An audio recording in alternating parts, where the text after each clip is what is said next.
This episode of To Make Cern was brought to you... Wait, okay, time out. How long during this entire rebranding are we gonna go before anyone notices that this logo is missing a C in the middle of the word concern?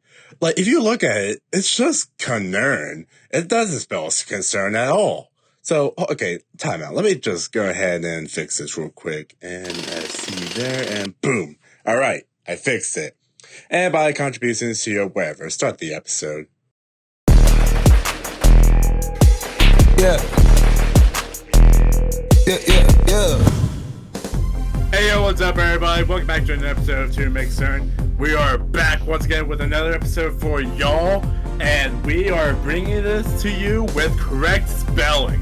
So, yeah, how about we go ahead and address this real quick.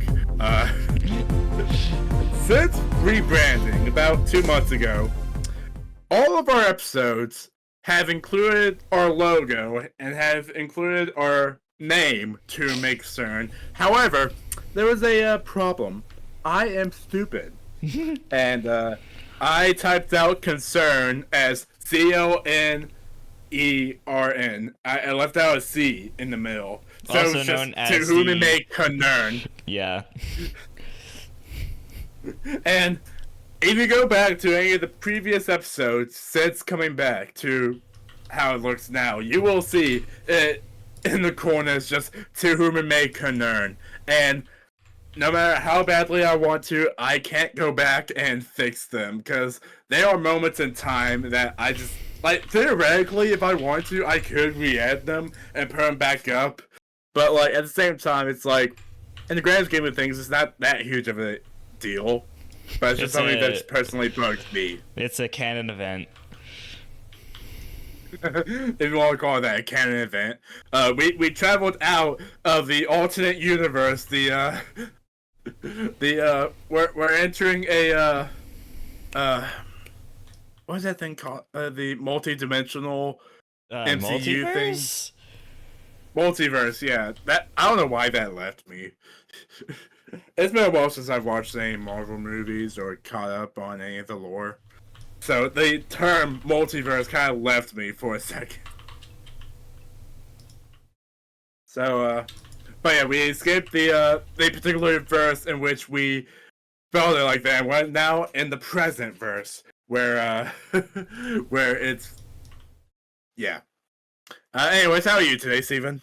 I am doing great. How are you today, Will? I'm doing okay. I'm a little tired. So if I appear a little more... Yeah, before this episode, I actually was sleeping because Will told me on Discord earlier as we were about to record, hey, I need you... Actually, let me just pull up the receipts for exactly what he said. He said... How many times have we... Okay, time out real quick. How many times have we started an episode by explaining this exact scenario? Like, how many times? No, this right? This one's funnier because he tells me if you could allocate a couple more minutes for me. I just got back to my dorm. And then, you know, a couple minutes later, he calls me as you do, you know, try and start the episode. And I had actually just woken up, like, between the time of him sending that message and sending me the call. I literally had, like, woken up exactly then. So I saw the call... or really heard my phone ringing, rather. And so I had to tell him, yeah, if you could also allocate a couple minutes for me, because I just woke up. And he says, inhale, sigh, okay. Like it's a big deal that I need a couple minutes for just waking up, even though he literally just needed a couple minutes for getting back to his dorm. I don't know why you're blaming Here's me. the deal. Here is the deal about that. Whenever I schedule a podcast episode, right, I am always aware of when it needs to start. And so when I run a little bit behind, I always am aware of that. And so I'm like, okay, let me let him know. Let me communicate to him that I'm going to be a couple minutes late. Meanwhile, Steven, you just sleep and take a nap and you just hope that your wake cycle will allow you to wake up right when you need to be on. And you know what? It usually does. here And for the today, podcast. it in fact did. Okay? Well, here's the deal. Had you, like, I don't know, set up an alarm to wake you up, like 30 minutes or something beforehand, we probably could have gotten started a lot earlier than we are now. Right now it's 7:42, and we were supposed to get on Discord at like 7, right? So, don't give me that, oh, but you also did time. Like, get out here with that. But you did! That is a valid argument for me to make. Alright, whatever. Whenever we get here, whatever we do here, we are here now, and we are doing this podcast. So, to everybody watching this, welcome to the podcast. If you've never seen this before, this is where I will deliver topics that Steven over here will respond to. And the purpose of this podcast is to create intriguing conversations, some silly banter, and overall just have a good time, honestly. Yep. So, a good time. You know? And he will sometimes have these moments of just like, oh yeah, it's such a good time. Yeah, I'm definitely not being forced to be here or anything. I'm not, here against my will or anything like that. Absolutely not. What would ever make me think that? Okay, breaking NDAs aside, so let me go ahead and ask you, Steven. By the way, this podcast, we were supposed to record this a few days ago, but I myself actually had to push it back a few days. But the other week, last weekend, there was a storm that hit Alabama. You recall that a little bit? Yeah, I was Steven? kind of right in the middle of it, if you didn't know that. Yeah, so what I wanted to talk about real quick was this thing I decided to do a thing during this that I thought was hilarious. That is tied to this podcast. And I took the storm that was going on and I created a marketing opportunity out of it. Let me explain. So, this storm, I believe it happened. What was it? Saturday? Saturday 15th. Yeah, I'm pretty sure it was Saturday. Yeah. Yeah, so Saturday, it happened, and at like 7 or something, that's when where I was at, Jacksonville, was actually issued a tornado warning. And so, on campus, there was a building called Merrill Hall that was like the designated storm shelter spot because it had like a basement that you could go down to. So, once the tornado warning hit, I got into my car and I drove down to the storm shelter, and I went to the not auditorium, but it was like a classroom, a lecture hall with like all those seats and stuff.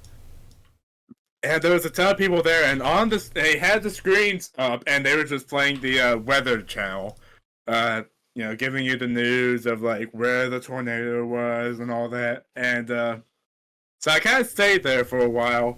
And then, after a while, it kind of like, the threat was diminishing a little bit. Everyone was still kind of staying at everyone was kind of staying at this shelter still. But it was kind of like, okay, we're just kind of waiting to be given the all clear, basically. Yeah. And so what I decided to do was, at the shelter, I decided to take a photo from where I was sitting of the screens, like playing the weather channel, and I decided to open up my photo editing app, and after a little bit of work, I ended up creating this, and I have just sent it to you, Steven. If you could just take a look at that. Let's see what you've done. Yes, of course. The only proper thing to show to the people who are desperately put it up on screen as clinging well. for their lives, just hiding for their lives from this weather event, and they just need something, anything to give them the motivation, and you delivered. Just give them a little bit of escapism. You know what? Just give them a little bit of escapism. To be like, maybe the storm isn't so bad after all. Yeah, and so after I made this, I ended up sending it out on Snapchat, and I posted it in the campus story where like a bunch of other students are in that group chat, or not chat, but like Snapchat story. And I ended up sending this, and I'm gonna put this up as well. I added a caption, and I added a link to the podcast channel. So if you could just read that real quick for me, Steven. Everybody here at Merrill got bored of watching the news, so I convinced the guys to play my podcast instead. Hey, if it's a way to spread the word, it's a way to spread the word. You know what? and I don't have to. Well, I obviously said it earlier, but I don't have to tell you that this image is fake, right? This was a doctored image that I created to try and make it look like I actually played my podcast. But what was funny about it was a lot of people that I sent this to, because I sent it out to everybody as kind of like a joke, a lot of people at first thought that it was real. Like, they were actually convinced. They would like ask me, how did you genuinely, how did you do that? How did you get them to play a podcast? And I was... You should have just said, I'm just better. Skill issue. And I was a little taken aback by how well this image was actually convincing people. And it was just like, it was not my intention to make it that convincing, but, it was just one of those things where I think it was just so surreal to the point that it was just believable enough. Like, it's one, like, because for those that were at the shelter, like, at the same time, they obviously knew that didn't happen, but for everybody else who wasn't at a shelter, they were like, oh, they had screens up? Alright, well, if they're not playing news, then they're probably playing other stuff. I mean, I don't know. Yeah. So yeah. That's my storm shelter experience that I wanted to kind of open the podcast up with, because I thought it was funny. And unfortunately, I don't think we got any new subscribers out of that. That would have been hilarious. But I think we got an influx of new views on our episodes, so there was that. Like the biggest thing at the end of the day was that this brought us some exposure. It did. To some degree, right? Alright, so that's how I spent my time during the storm. What about you? What were you doing? I was sitting in my basement for some of it, and if I wasn't in the basement, then we were just upstairs watching the weather on TV. And, I mean, yeah, that's pretty much what we did. I stayed home. Did you take a picture of the TV and Photoshop our image onto it, thinking that make everyone believe that we were playing our episode? No, because my TV isn't special. And that is why I am the better. That is why I am the main producer of this show. Okay. I go above and beyond. Listen, okay? You were sitting in, like, an assembly hall of, like, several hundred students, okay? I was sitting in my living room with 2 other people there. You know what, Steven? I think that's just a skill issue. I think that's just not putting in enough effort to actually find a storm shelter that had this amount of, like... You know what I have to say to that?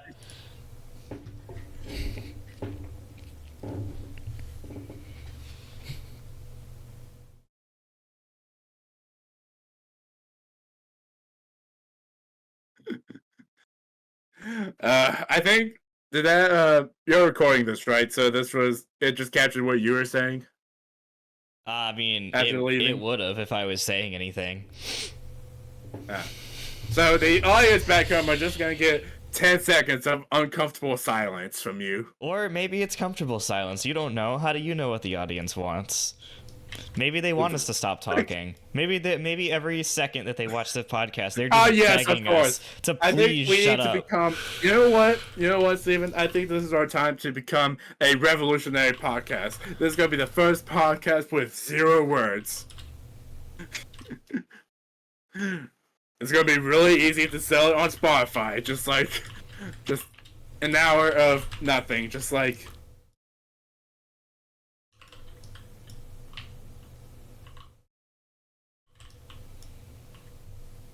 that for an hour. Yeah. Maybe we should try that for an episode. Maybe we should actually try that.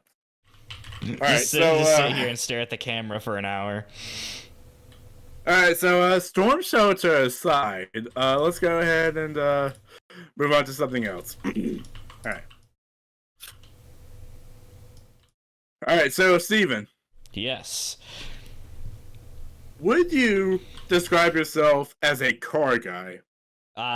No. And I'll tell you why, because even though my dad is absolutely a car guy, but you know, I didn't really pick it up that much because I'm more of a video games kind of guy. Like, I know enough about cars to, like, you know how they work and stuff like that. Like, you know, I would say I'm probably more familiar with cars than like the average person, I guess, but that mainly just comes from my dad being a car guy. I would not at all call myself a car guy in the sense that like actual car guys are car guys. Okay, I just wanted to ask that. I want to gauge a understanding basis that you have. So obviously, let's say we have a regular car, and it has the 4 doors, and when you open the doors, they open normally. They open just like that, you know? Yep. Well, we have some cars that are built just a little bit differently. There are 2 separate types of doors that are specially known doors that are kind of on foreign cars or like exotic cars or whatnot. And one of the types of doors is called the butterfly doors. And this is mostly known to be on Lamborghinis, where when you open the door, it flaps up rather than to the side. And when it flaps up, it kind of looks like a little butterfly wings or whatnot. So that's a butterfly door. Are you aware of the second type of doors that are usually known on cars? I'm familiar with the butterfly doors. I'm trying to think of another type of door because I don't know if I actually know that. If I actually know of a second type of door. The other type of doors is known as the suicide doors. And wait! I've heard of this one before. Right. And if you don't know, suicide doors, the way they work is, let's say you have a 4-door car, and you open the driver's door, and rather than opening the passenger door on its own, it's actually tied to the driver door. So you open it up, and it kind of like extends outward. Both of the doors on one side, they extend outwards like this. And right. So the reason why I want to talk about this is I've always been intrigued by the name Suicide Doors. Like let me go ahead and pull up the Google definition of why it's called Suicide Doors. Because when you look at how Suicide Doors work, it's a little hard to understand, like, what does the name come from? What about it indicates suicide? You know what I mean? Like what do you think, Steven? I don't know. I mean, my best guess is that the term probably comes from like a particular design of entryway that they were modeled after or something, because like a lot of the time terms like that will come from like older stuff in history, and it's like, oh yeah, a design similar to this was used for like killing people horribly or something like that, and then, you know, we have a thing that's designed in a similar-ish way and we just name it based on what it used to do. So like, I don't know, maybe there was a device or contraption somewhere in history that people used to commit suicide a lot or something, and the doors are similar, and so we call them suicide doors. That's my best guess. I don't know. All if you know. I looked at the official explanation written by The Guardian, and it's kind of close to what you're saying. I said they were based on how old cars were designed, and they were hinged at the rear end, so if the vehicle was moving and they sprang open, anyone who grabbed to stop that happening was whisked out of the seat into the roadway.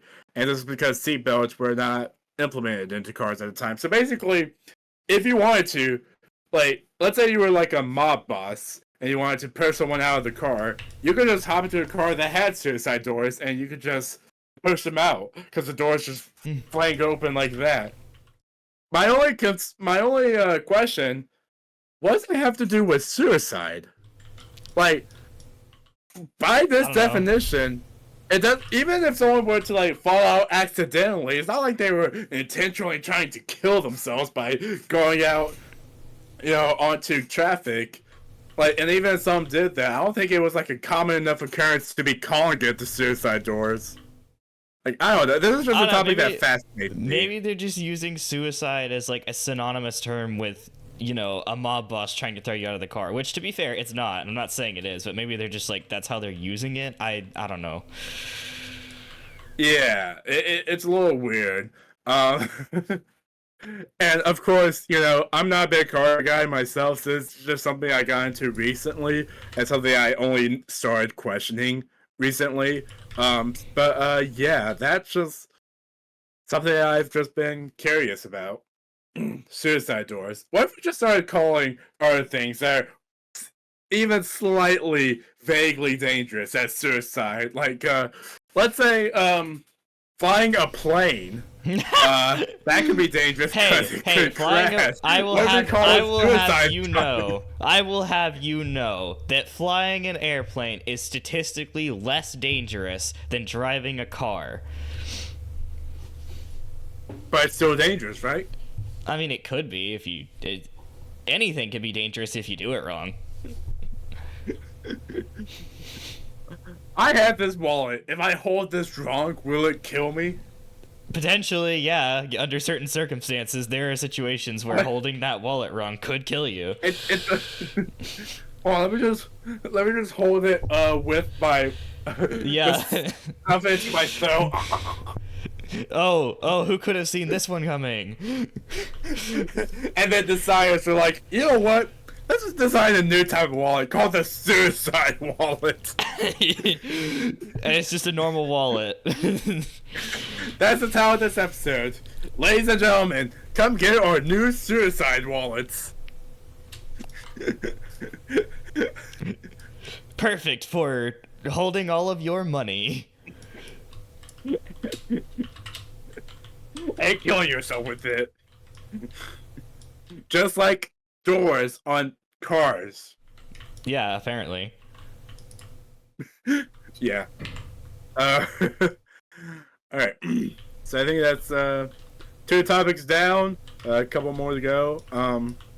Or 3 if you want to count the discussion we had on our name being misspelled. Yeah. Which wasn't really a discussion. That was just a... We just mentioned it. Yeah. Alright, so on to the next topic.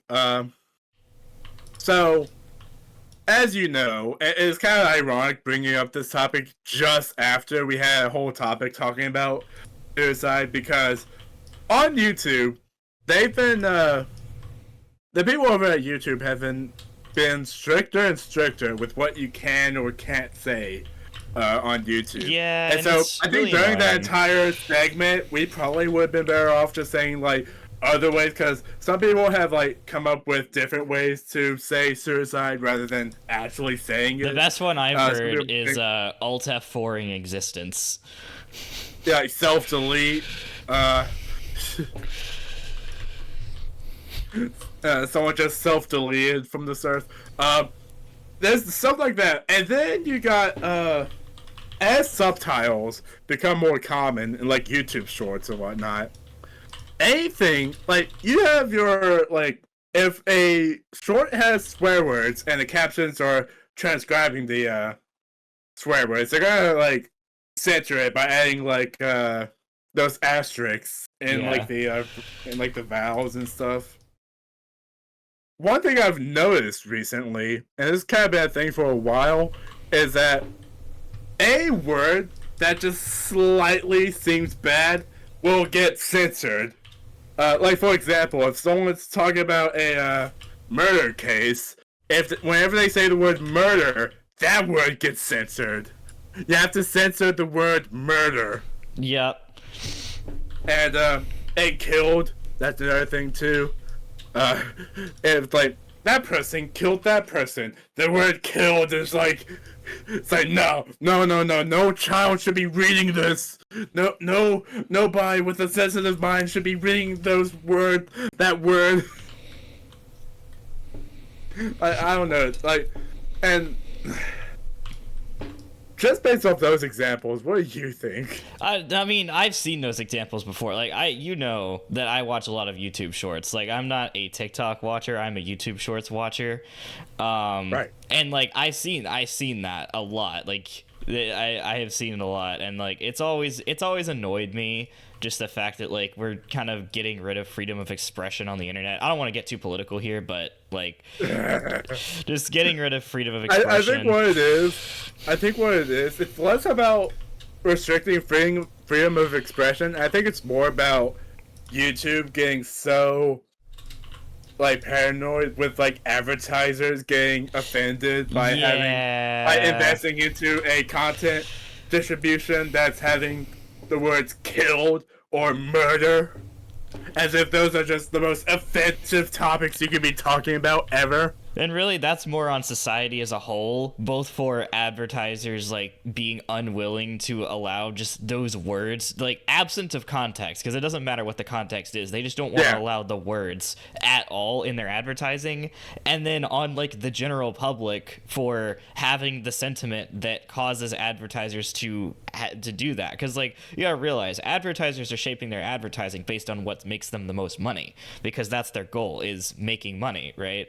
And so if they're, they've determined statistically that it makes less money for them to include those words in their advertising, because as presumably it makes people less likely to buy their stuff, and that is the fault of the people who are buying the stuff for refusing to buy things because, oh, I saw the word kill in an advertisement, so I'm not going to buy this product. You want to know a hilarious one that I've seen? Censoring the word criminal. Like, that guy broke the law. He's a criminal. Absolutely. Just I'm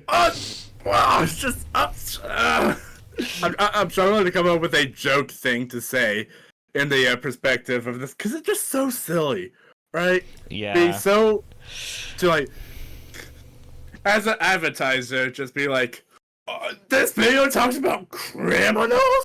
I can't put my money in this. It's an plot twist. It's an advertisement for a criminal law firm. From what I've seen, I don't think it's with that particularly, but I think it's just YouTube Shorts talking about a criminal.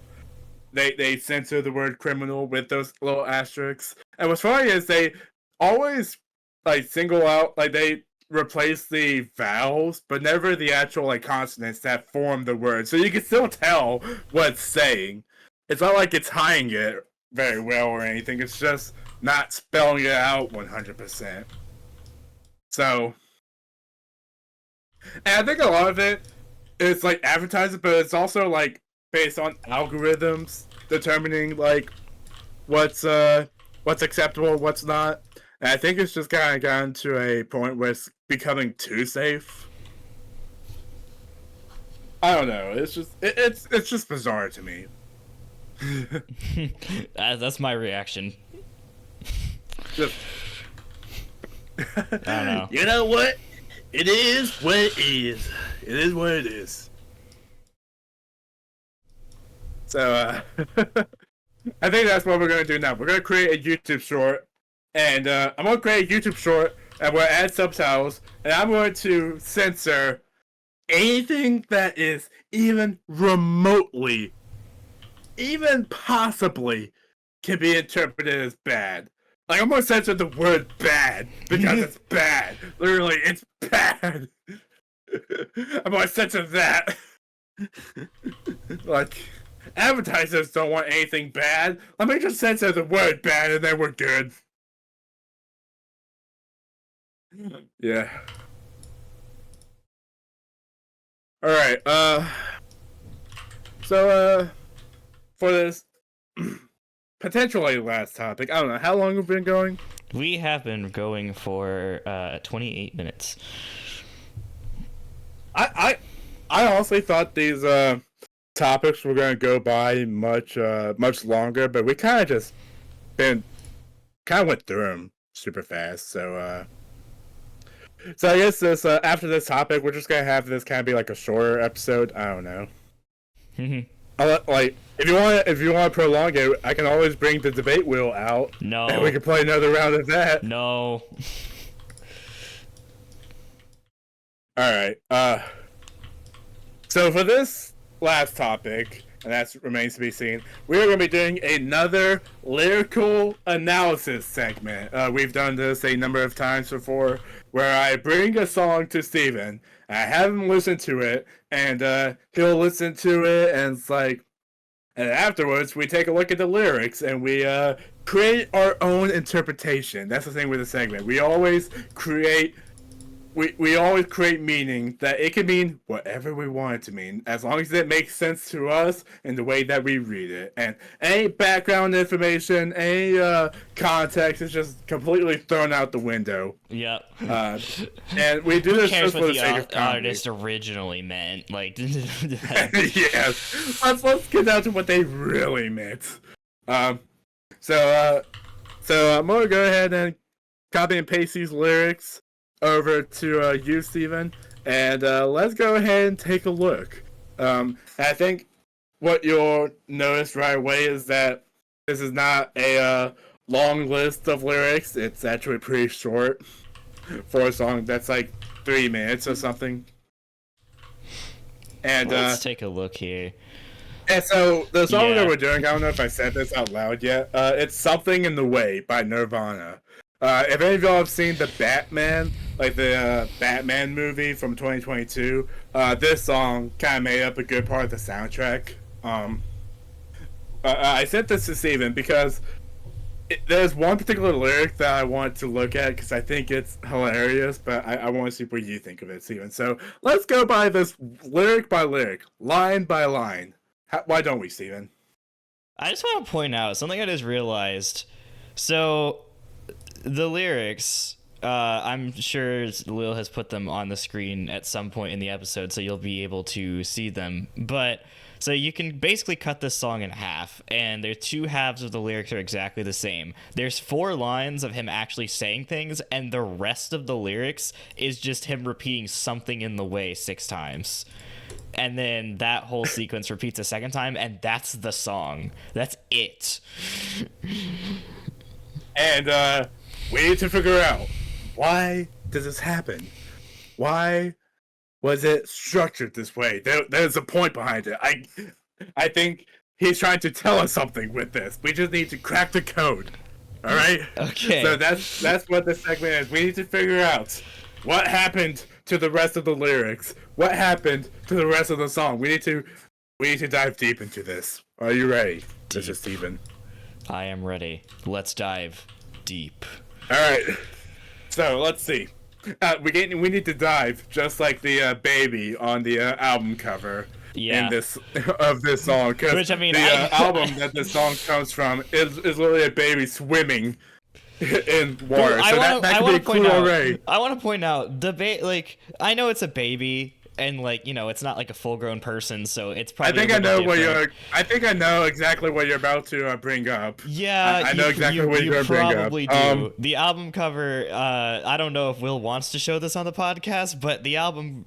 I don't know if it's an album cover or not, but the cover. It's an album cover. The thumbnail for this song, the baby, this mentioned baby, is 100% entirely nude, and not only that, and it's obviously a male baby, as you can see, but not only that, but you can see. Yeah, you know exactly what I'm talking about. It's there. It's there. Things. It's out in the open. And the thing about this album is that it's iconic for music fans, and rightfully so in my opinion. But it's always been a meme of anytime a YouTuber wants to talk about it, they need to bring up some alternate made version of the cover. Have you seen? We're getting into a side tangent, but there is so many alternate covers of this that's actually kind of hilarious. I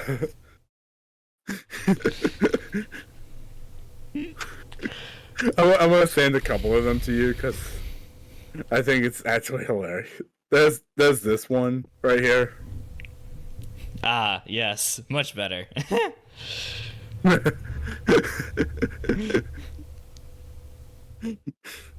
This is the podcast now. I'm literally just sending memes. I love to how Steven. this one, the text where it has like the title of the band and then the title of the song, it's just Reddit. Never mind. Yeah, and this one, Doge, never wow. It's just Doge.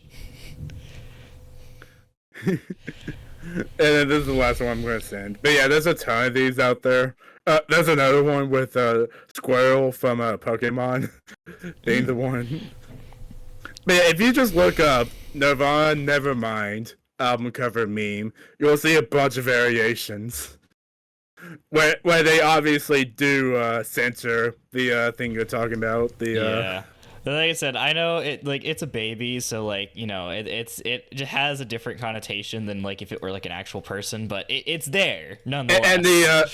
And there's also an image of the baby like grown up 25 years later. He recreated it and he wore swim trunks for the yeah, naturally 25 year later. Naturally. I would hope so. What? Imagine they'd want to keep it 100% accurate for the redone version. Yeah. It would have created a little bit more of an interesting album cover if Yeah. But yeah, but with the baby being fully nude, I think that was also done on purpose. I think the frontman Kurt Cobain, I think he's trying to tell us something with this. That's a whole different meaning. So let's go ahead and actually do the segment now, and let's go into the lyrics. So, would you mind starting us off with the first lyric? Yeah, so the first lyric goes, underneath the bridge, tarp has sprung a leak, and the animals I've trapped have all become my pets. That's just the first two lines. I want to note that... So, let's break this down. So, currently, he is under a bridge, and there is a tarp that sprung a leak. Now, wait a minute. Picture this, right? Wait a minute. I want to leave this open to interpretation here because he doesn't specifically say that he's the one under the bridge. The lyric just says, underneath the bridge, tarp has sprung a leak. So obviously there's a tarp under the bridge that has sprung a leak, but we don't know if the writer of this song is actually under the bridge. So what if there is something in the way of him being there? Hold on. The next line says, and the animals I've trapped. He says I've, so it's obvious that he's talking about himself. But is it still under the bridge? Unless you want to make. Hold on, let's look at this. And the animals I've trapped have all become my pets. He's having a bunch of animals that he's trapping and have become his pets. And so yeah, you bring up an interesting point. Are we still under the bridge with this? How common of an occurrence would it be, or how rational of an idea would this be to have a bunch of animals with you underneath a bridge? Right, because you can think of it like, you know, what usually goes under a bridge? It's usually going to be like a road or maybe like a body of water, like a river. That's going to be the two most common things that are going to go under a bridge. So like, you know, maybe like a river or something, you might find animals around there. But how many animals that you can trap and keep as pets are you really going to find near a road, right? Now, let's think about this too. So he's keeping animals as pets. Keep this in mind for the next lyric. And it reads, and I'm living off of grass and the drippings from my ceiling. So he's living off grass. Is he one of the animals? Let's think about this. Interesting Is he question. one of the animals? That is an interesting from my question. ceiling. Is his ceiling still the bridge and the drippings that come from that? what drippings can you find from a bridge? Right, but okay, let's think about this from a logical perspective, right? So presumably, if the bridge is dripping, that's going to point to some kind of moisture on the top of the bridge. And since bridges usually go over the water that they are, if there's water under them, then the only reason a bridge would be dripping necessarily would be because it's raining. And, you know, if it's raining, what's stopping you from just living off of the rain? Why are you living off of the drippings from under the bridge? So I think this is more evidence that points to the fact that he is not, in fact, under this bridge, which leads to the question, what is the significance of the bridge? And, like, when we're talking bridge, are we talking an actual bridge, or is this code for something? Ooh. Because bridge, as in a metaphorical sense, could mean the connection of two different things, of two different beings, so to speak, right? Right. So, let's say that he's keeping animals as pets, and he's also living off grass. Let's say the bridge, in this case, is a metaphor for him tying together his humanity and also his animal side. I like where this is going. That could be something. That could be something. And something there. And this is where we get to this next particular line, where he says, "It's okay to eat fish, because they don't have any feelings." No, now, I'm going to level with you, Will. I think this actually confirms your previous point, right? Because if he is, in fact, writing this song from the perspective of an animal, and he's trapping the other animals and keeping them as pets, and kind of saying that he has a bit of an animal side, right? He's implying, by writing this song, that animals do have feelings, right? And so he's saying that he wouldn't eat those animals that he's trapping as pets, but fish are different. They don't have feelings, so we can eat them. It's okay. And he's using this to rationalize, and I think that what this really does is it kind of cements for us the fact that he is, in fact, writing this from an animal perspective, right? And you know what particular animal eats fish? Bears. They eat fish. So maybe this whole song was written from the perspective of a bear. And furthermore, here's another thing. We brought up the album cover before of the baby swimming in water. You know who else swims in water? Fish! They also swim in water. So fish do, you're right. So if we tie this together with the bridge idea, let's say this baby is the actual writer of the song, and this baby is a shapeshifter that shifts from his human side to a bear, and this is all a plot to capture more fish.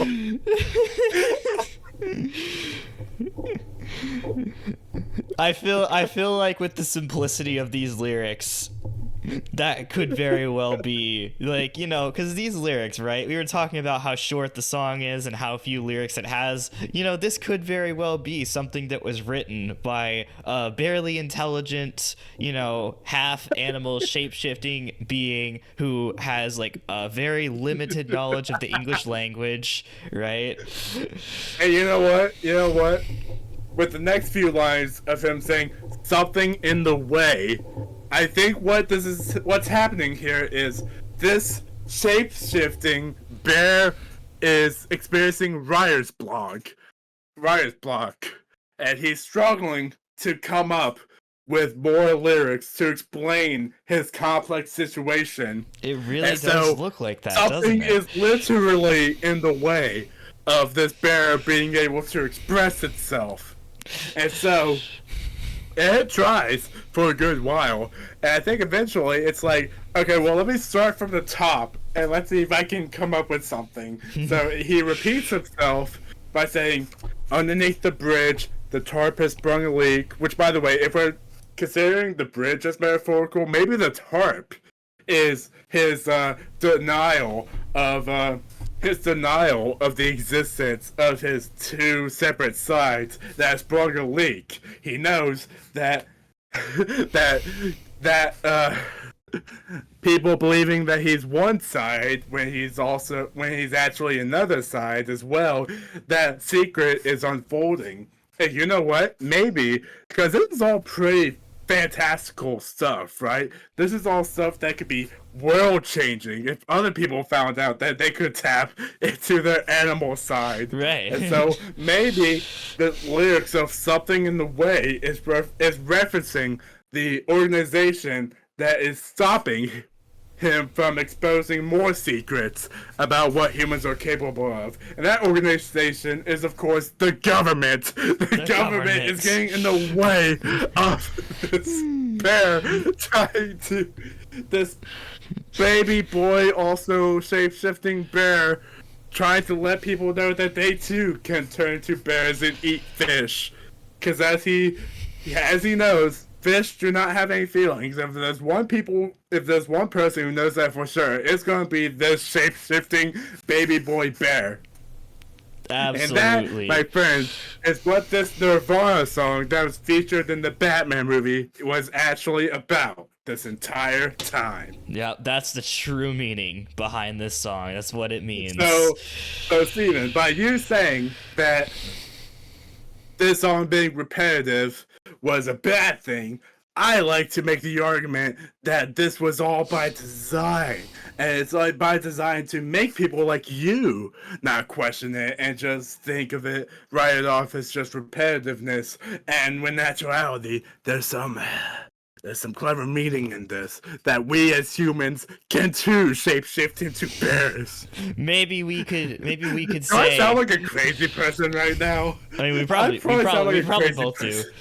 Maybe you could even go as far as to say that there was something in the way of my understanding. You know what? Yes, there was something in the way.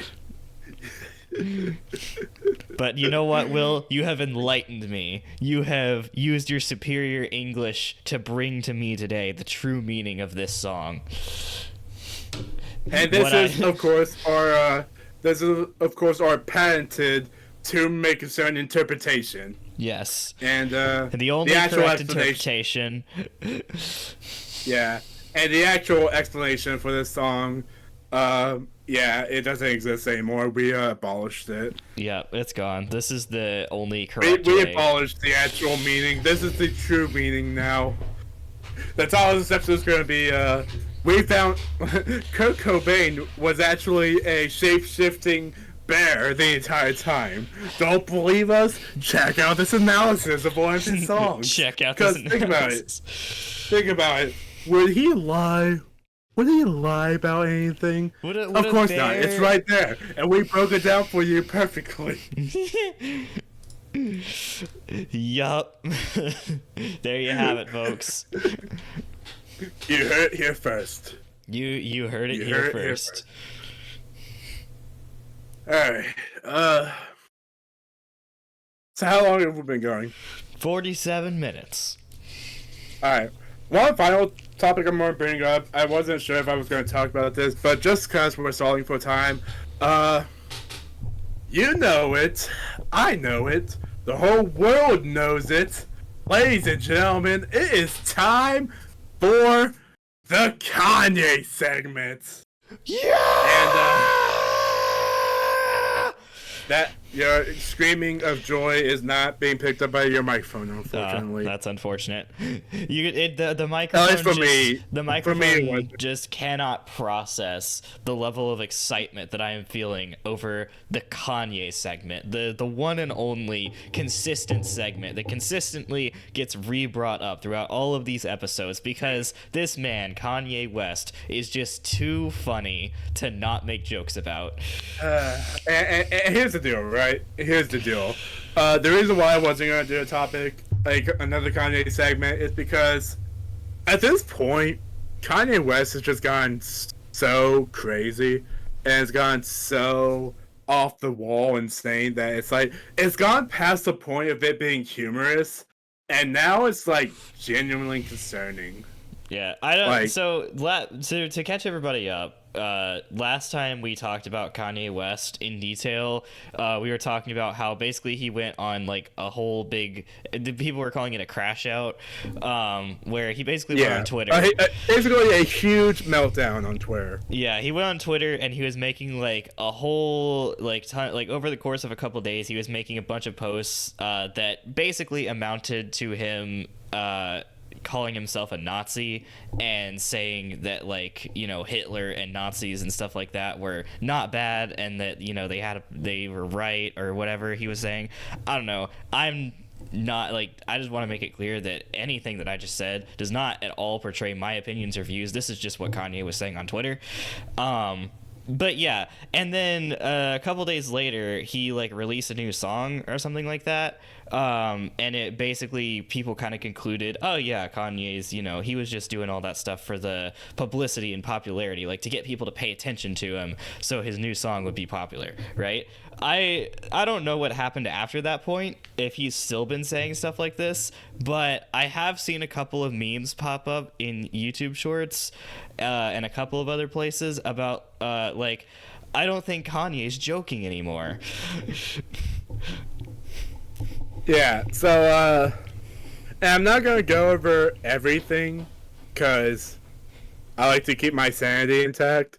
But to basically summarize what's happened since then, there was an album that was dropped recently by a rapper by the name of Playboy Carti. I don't know if that name has been heard by you before. Means absolutely probably not. nothing to me. But Playboy Carti, he is an artist that Kanye West has collaborated with multiple times over the past couple of years. So this individual known as Playboy Carti, he dropped an album recently, and he featured a bunch of people on it, but Kanye West was not one of them. And so because of this, Kanye West decided to tweet out a bunch of stuff in relation to it by basically saying that Playboy Carti is washed. That there's, you know, he's gone downhill. He's not good. And the main person that he collaborated with, that Playboy Carti collaborated with, rather than Kanye, was Kendrick Lamar. Now, we've talked about Kendrick Lamar before on this podcast. He's the one who was beefing with Drake over that whole beef. That was the whole thing that happened before. We've talked about it. He made like a diss track or something. That's about all I remember. Yeah. So that individual, Kendrick Lamar, he collaborated with Playboy Carti, and that has Kanye West feeling a certain way.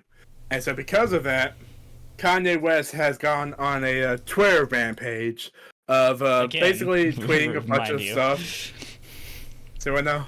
I said again, mind you, because this. Yeah. And it's caused him to go on another tirade where he's basically insulting both Playboy Carti and Kendrick Lamar. And with Kendrick Lamar specifically, the thing that he said in relation to him, I'm actually a little hesitant to say it because it's so outlandish. He said that Kendrick Lamar sounds like a... I'm just going to leave it up to the imagination. How about that? Basically, a bunch of bad stuff. Like, we've talked about this before. If you go to his Twitter and you just see his tweets, it's just slurs galore. And I think that's just what you need to know, basically. Yeah. And he's also gone against a bunch of other people that he previously worked with.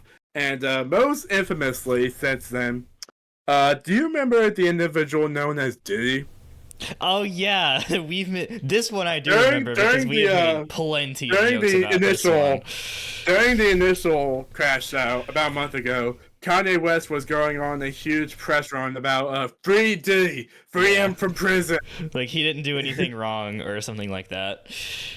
Yeah, and since then he has made a song. And basically what he did was he had Diddy feature on the song as like part of a... He called up Diddy through a prison phone. And he recorded the phone conversation and put it in the song. And in the same song, he also included his daughter on it, Kanye West's daughter on the song. And as you can imagine, if you know anything about the crimes that Diddy's accused of involving children, you would know how awful that is. Like associating your daughter with a person like Diddy. Yeah. It's basically like associating a Jew with Hitler. Like, there's just no good things that come out of that. You know what I mean? And that's the best analogy I can come up with, because yes, Kanye West is still on his Nazi stuff, and he's still supporting Nazis on his Twitter. So there's that too. How he has not been like banned from Twitter or something like that, I have no idea. Probably because Elon Musk owns Twitter now. 2 words, Elon Musk. Yes. Yeah. Like, he does not care. To put it bluntly, he does not care. I mean, to be fair, Elon Musk may have his own side of that, which I'm not even going to try to get into because that's just a whole different thing.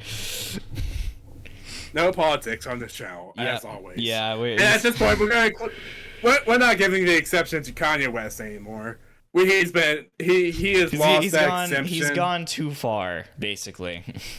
He has lost his prestigious exemption from that because the politics surrounding him has just become so bad that it's like, yeah, no. So I guess, chat, you could consider this the real death of the Kanye segment. Probably. We're probably gonna bring this up still. If anything else crazy happens, I'll let you know. But yeah, I just want to let you know he's still crashing out. And yeah. And on that note, I think that's the end of this podcast episode. I'd say it was pretty productive. Wouldn't you say, Mr. Steven? Well, you know, productive is a relative term, you know, but we found out that one of music's greatest icons, Kurt Cobain, the frontman of Nirvana, was actually a shape-shifting bear this entire time. One of music's greatest icons, you say. As someone who listens to music, I have never heard of that song or the person who wrote it, so... Of course, because you're uncultured. We're not surprised by this anymore. I am, in fact, uncultured. I listen to, shall we say, a different style of music, and that is all I'll say. EDM. You listen to a ton of EDM. Well, I do, but electronic music. You know what? Yeah, the type of music. Let's go. The type of music that's just like. No, that's dubstep. That's different. Okay. No, it's pretty much the same. Like, it may be a subgenre, but it's basically the same thing. It's like calling conscious rap and hip hop two different things. Like, they're really not. You know what? It's fine. Because I'll take EDM. I'd rather be known as someone who listens to EDM than the alternative. I will admit, dubstep kind of has a bad reputation of like people who say like, "Oh, it's annoying," whereas EDM kind of has a more general music landscape. I feel like dubstep is kind of included with, because like EDM is a very wide genre that includes a lot of different types of music. Right. So dubstep is probably in there somewhere. Yeah, it's a subgenre. I guess we could call it that. Yeah. But yeah, that's kind of how it is, and like that's the music you listen to. Meanwhile, for me, I've listened to a ton of stuff. Like, I've just started getting into Nirvana. Like, I've always known of them, but I've really started listening to more of the stuff. And I've always known Kurt Cobain. I keep trying to say Kurt Cousins. Wouldn't make any difference to me. I don't know the difference between them. Well, now you know. Kurt Cobain is a shape-shifting bear, as all that I've introduced you to him as. Who was Kurt Cobain actually before? I don't know, but he's a shape-shifting bear now. I'll probably, maybe, I don't know. Maybe one day I'll get you to listen to some more of his music and actually know who he is. Maybe not. Probably not. Speaking of music, you're probably gonna stick with your Self-Zip, your Tristam, or whoever producer. The fact that you actually named someone is impressive. Have you heard the name Skrillex at least? Maybe, I don't know. I may have to go look into All that. right, whatever. And with that being said, let's go ahead and end this episode. We'll call this little mini topic. I want to point out something else in the music space. So on a previous episode, it wasn't the last episode, but on a previous episode, Will gave me some homework, and it was the collection of songs known as Jazzy but Not Too Jazzy. Right. Which, yeah. Upon further inspection, you realize is AI generated music. Basically, they had an AI make music, and Will didn't tell me this and just had me listen to the song. And he was like, "What do you think about it?" And I was like, "Oh yeah, it sounds fine. Sounds like jazz." And he's like, "Oh yeah, it was AI generated." So I want you to know something, Will. I have actually been listening to more of Jazzy but Not Too Jazzy. Cool. AI generated cool. or not, it's nice music. I mean, I will say, after looking at it some more, I did find out that the channel does actually clean up a little bit of the AI. They generate some AI sounds, and they do go back in and clean up some of the AI errors in it, which I think helps sell it more as a human product. So that's something I failed to mention in the previous episode where we talked about it. So it's if you like it, that's cool. I'm not saying that you're bad for listening to it. I'm just saying I would much prefer listening to something that was actually made by a human, just because I feel but as it goes on and as it gets better, it's one of those things where it's I get it. I totally get it. I'm not gonna be my sentiment for listening to music and for choosing music to listen to is just, I don't care where it came from, man. If it sounds good, I'm gonna listen to it. All right. Well, I'm glad that I was able to put you on to AI music. Of all the music I've tried to get you to put you on, that was not the one that I was intending for, but specifically Jazzy but Not Too Jazzy. I haven't really looked any further into the AI generated music space. I'm sure that's its own whole genre. I haven't really looked into it that far. I just like the Jazzy but Not Too Jazzy. It's jazzy, but it's not too jazzy. Yeah. It is a quirky name that I think tells a lot to the aesthetics of it, It's just jazzy enough. And then you got your anime girl in the thumbnail, just get all the weeds. I don't even know if I would call that an anime girl. That's just a silhouette of someone playing, what is that, a saxophone. It's in the anime style. Or at the very least, it's, in that, vaguely in that style, but, Anyways, with that being said, can I end the episode now? No. It's funny. Earlier, I was complaining that the episode was getting too short, but now I'm complaining that it's getting too long. We've been going for an hour and 1 minute. All right, I think that's long enough for me. How about? I have nothing else to talk about, unless you have other topics you want to bring up. No, I feel like it's time to end the episode, and I'm actually going to take Will's spot by ending the episode myself. And as always, remember, I don't even remember the outro. You can do it. As always, please like and subscribe for another episode of To Whom It May Concern. Podcast out.